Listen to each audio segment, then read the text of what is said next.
তো সবার কি অবস্থা? আজকে আমরা চলবো পুরানো তো রাজবাড়িতে আমরা যাব এখন। আর এই বাইকটা নতুন নতুন বাইক নিয়ে আজকে যাইতেছি পুরানো রাজবাড়িতে। আর এটা আমার এলাকার, আর এটাতে অনেক মজা হইব, অনেক ঘুরতে। আর এগুলা ওরা আমার ভাই বাজার ওরা আমাকে ডাক দিয়েছে। ওরা সবাই আমার ভাই বাজার ক্যামেরা দেখে সবাই পলাইতেছে, আরেকজনে কি দেখাইতেছে ওটা বলে লাভ নাই। আর ওই বলতেছে ভিডিও হইতাছে ভাই, আমি বলছি হ্যাঁ ভিডিও হইতাছে। ও আসছিল, ও আমার ছোট ভাই ওরা সবাই। আর ওরা বলতেছে আমাদের ভিডিও নিয়ে নিও।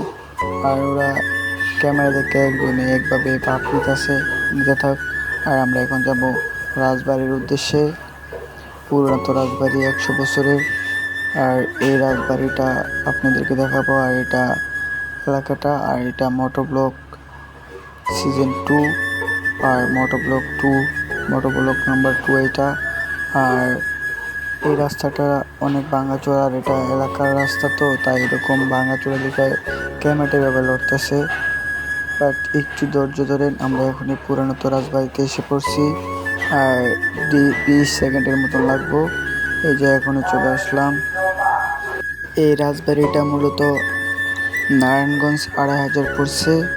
আর এই রাজবাড়িতে ঘুরতে আসতে হলে যারা ঢাকা থেকে আসবেন, তারা কুড়িল বিশুর থেকে আসবেন, তারা বুলতাগাউসে আসতে হবে। বুলতাগাউসিয়া থেকে 10-15 টাকা গাড়ি ভাড়া নেবে। বালিয়াপাড়া জমিদার বাড়ি বললে এক নামে চিনবে। আর আমি দেখতে একটু বাপসাপ নিতেছিলাম, আর আমার ছোট ভাইটা ভিডিও করতেছে।